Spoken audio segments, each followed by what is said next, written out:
When we hear STDs, we automatically think that we will not be part of that statistic. However, it is individuals like that that do not protect themselves and put themselves at risk for an STD. The CDC recorded that the rate of STDs have increased tremendously in the past 5 years. So I want to discuss prevention, action if diagnosed with an STD, and how to stay in control. According to the CDC, nearly half of the 20 million diagnosed sexually transmitted diseases are reported from college students. So, how to prevent an STD? The number one thing is condoms. I know this seems like common sense because it has been drilled in our head since the 5th grade sex education. However, according to a study conducted by Sarah Fear, college students are the least likely to use a condom. This is because in college we start, getting into relationships, we get comfortable with people, and then we think that we're so trusting of that person that we stop using condoms.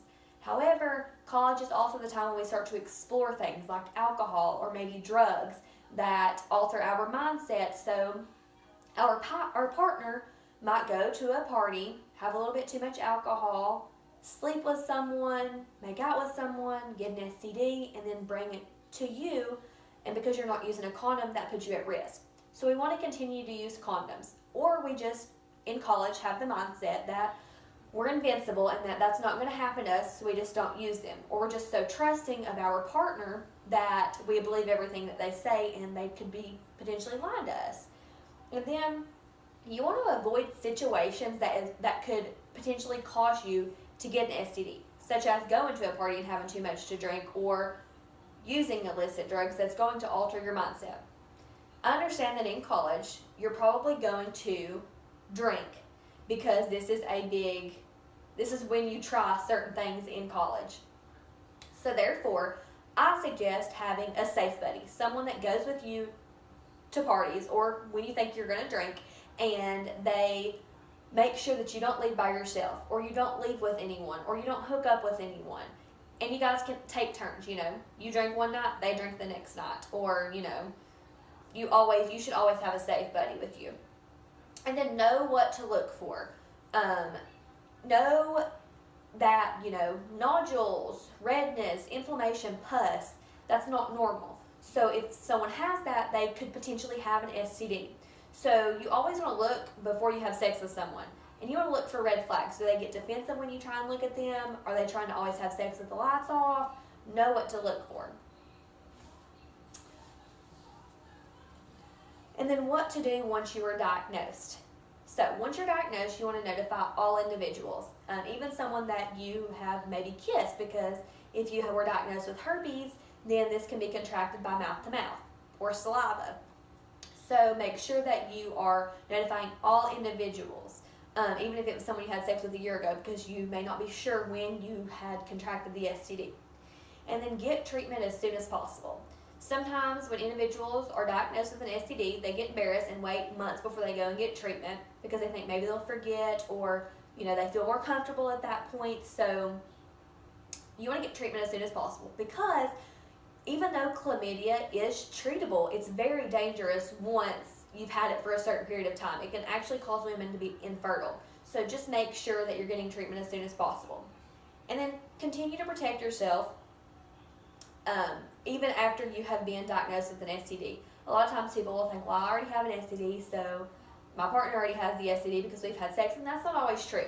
Sometimes, even though you guys have had sex, that doesn't mean 100% that they have contracted the same STD.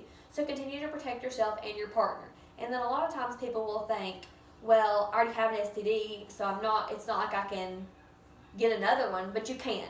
Just because you have chlamydia doesn't mean you can't get herpes. And although chlamydia is treatable, herpes is not. So just make sure that you are continuing to protect yourself.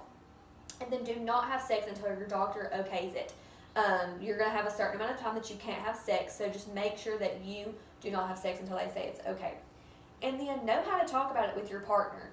You might, meet someone and you have to eventually tell them that you have an STD, and it might be one that's not treatable, so you need to know how to talk about it. Educate yourself. Know what it does to your body. Know how to prevent it from your partner getting it. And, just know they're going to have a lot of questions, so just kind of know the answers to what they're going to ask, because an STD is a scary subject and they're going to want to know how they can prevent getting it themselves. So just educate yourself. So how can we stay in control?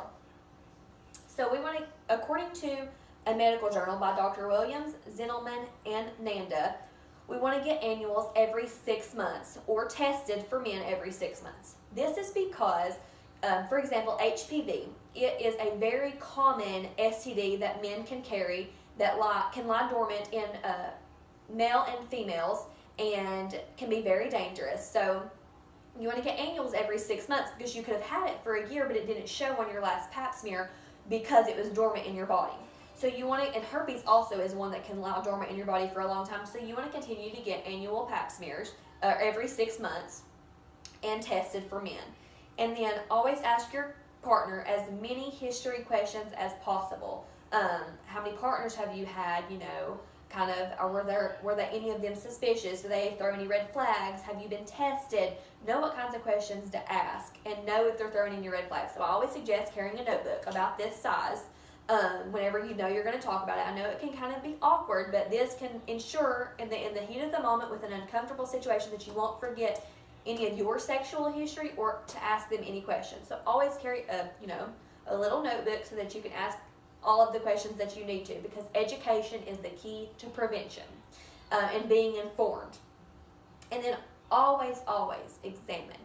I know this is awkward, and maybe in the heat of the moment also you might think, well, that might be awkward. Maybe I shouldn't tell them to turn the lights on, but you're going to do something that you know you won't regret the next day. So always examine. So in conclusion, college is the beginning of adulthood. It is when we start experiencing new things like our sexual orientation or alcohol or maybe drugs. And so this is what puts us at the highest risk for STDs. However, we need to stay knowledgeable on these STDs and know the prevention and know the situations that put us at risk so that college students aren't at the highest rate for STDs, because we want to bring these rates down. So I hope that you can take everything that I've said today and put this into your sexual activity lives so that you are not part of this statistic. Thank you.